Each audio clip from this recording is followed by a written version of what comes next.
तो दोस्तों, हम पढ़ रहे थे कांस्टेंट। कांस्टेंट कितने प्रकार के होते हैं? ये हमारे कांस्टेंट दो प्रकार के होते हैं मेन। पहला है न्यूमेरिक कांस्टेंट, दूसरा है कैरेक्टर कांस्टेंट। दो प्रकार के हमारे कांस्टेंट पाए जाते हैं। अब न्यूमेरिक कांस्टेंट भी दो प्रकार का होता है और कैरेक्टर कांस्टेंट भी दो प्रकार का होता है। न्यूमेरिक कांस्टेंट कौन कौन से होते हैं? पहला हमारा इंटीजर कांस्टेंट, न्यूमेरिक कांस्टेंट में आता है। सेकंड है रियल कांस्टेंट, ये भी हमारा न्यूमेरिक कांस्टेंट में आता है। तो जो न्यूमेरिक कांस्टेंट है दो प्रकार के होते हैं, integer constant and real constant. फिर अब बात आती है कि कैरेक्टर कांस्टेंट कितने प्रकार के होते हैं। तो हमारा एक कैरेक्टर कांस्टेंट जो है दो प्रकार का ये भी होता है, एक सिंगल कैरेक्टर कांस्टेंट, एक स्ट्रिंग कांस्टेंट होता है। फिर बात आती है कि basic type of C constant हम पढ़ेंगे। Basic type of C constant के बेसिक प्रकार के क्या कैसे होते हैं, जो है बेसिक आधारित सी कांस्टेंट कितने प्रकार के होते हैं। Embedded space, commas and non digit character are not permitted between digits. कह रहा है कि स्पेस, कामा है और नॉन डिजिट कैरेक्टर हैं, वो सभी संख्याओं के बीच नहीं आते हैं। फॉर एग्जाम्पल जैसे 1575, 15 के बाद कामा लगा 750, फिर 20 लगा, कामा लगा, फिर 0, डॉलर, 1000 और इलीगल नंबर। ये सब क्या है? इलीगल नंबर है। An octal integer constant consists of any combination of digits from the set 0 through 7। Octal number में जो होता है वो ऑक्टल इंटीजर कौन कौन संख्या रखते हैं? ऑक्टल इंटीजर्स जो हमारे इंटीजर्स हैं वो 0 से लेकर 7 तक की संख्याओं को रखता है।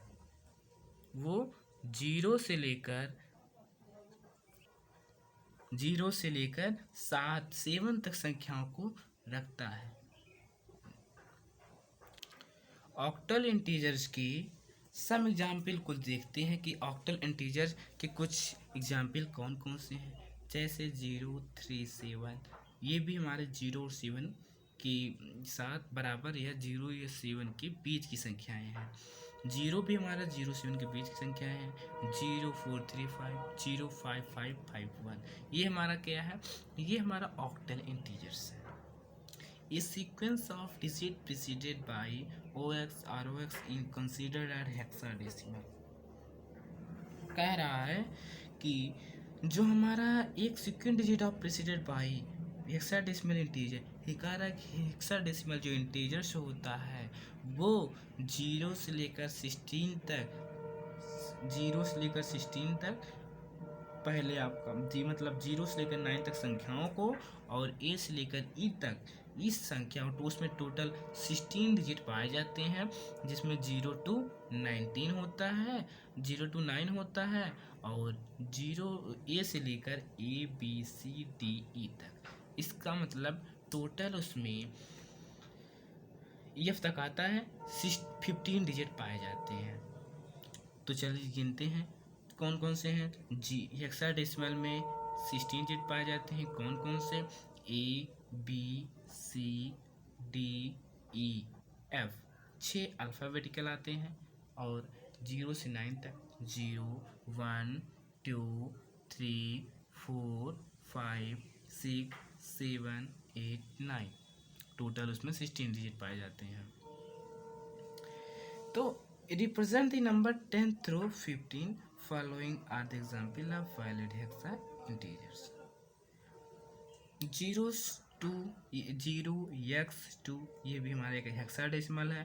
0x9f एक हेक्साडेसिमल संख्याएं हैं।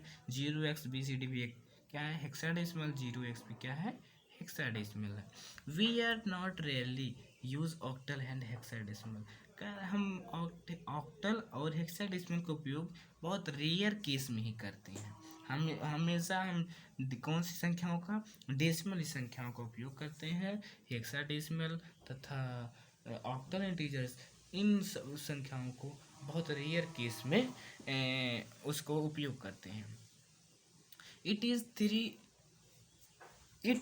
332,767 ऑन 16 बिट। कह रहा है कि यह जो है 32,767 16 बिट इंटीजर्स मशीन होते हैं, और इसमें 2,147, 483, 6,417 ऑन ये टोटल इस इतनी डिजिट संख्याओं को 32 बिट मशीन में रखा जाता है। अगर पूछा जाए 3267 संख्याओं को 16 बिट इंटीजर में रखता है, और 214,74,83,647 संख्याओं को 32 बिट मशीन में रखते हैं। अब आती है बात कि representation of integers consideration 16 bit machine. हम लोग प्रदर्शित करेंगे कि 16 बिट मशीन में कैसे रखा जाता, 16 बिट मशीन में कितनी संख्याओं को कैसे रखा जाता है, उसके हम प्रोग्राम को देखेंगे। चलिए दोस्तों, अब नई प्लेलिस्ट में तो चलिए दोस्तों, इसके प्रोग्राम को थोड़ा देख लेते हैं। इसका प्रोग्राम कैसे बनेगा 16 बिट मशीन का। इसमें प्रिंट एफ में लिखा जाता है इंटीजर्स वैल्यू, /n लगता है, /n डबल कामा, फिर अगले प्रिंट एफ में लिखा जाता है %d 3 बार, और तीनों संख्या लिखी दी जाती हैं। इसमें कौन पहली संख्या है 32,767, दूसरी संख्या 32,767 प्लस 1 है, तीसरी संख्या 32,767 प्लस 10 है। अब इसके बाद /n फिर प्रिंट एफ में लिखा जाएगा, फिर लॉन्ग इंटीजर वैल्यूज करके /n लिखा जाता है, फिर प्रिंट एफ में %d /n करके इसमें पहली संख्या में यल इंटू मल्टीप्लाई किया जाता है, दूसरी संख्या में यल मल्टीप्लाई करके 10 में 1 जोड़ करके किया जाता है, तीसरी संख्या में 10 से मल्टीप्लाई करके यल में और यल को जोड़ दिया जाता है। जैसे ये 10 यल हो गया हमारा, ये 10 यल है, ये हमारा 1 यल है, और यहाँ पर यल हो गया केवल। फिर आउटपुट इसका इंटीजर वैल्यू क्या आती है हमारी 32,767 में से जब 32,768 घटाते हैं तो 32,769 बचता है। ये तीन संख्याएं हमने इंटीजर वैल्यू को लिया, बचेगा क्या लॉन्ग इंटीजर वैल्यू कौन कौन से हैं, लॉन्ग इंटीजर ये हमारी संख्याएं हैं।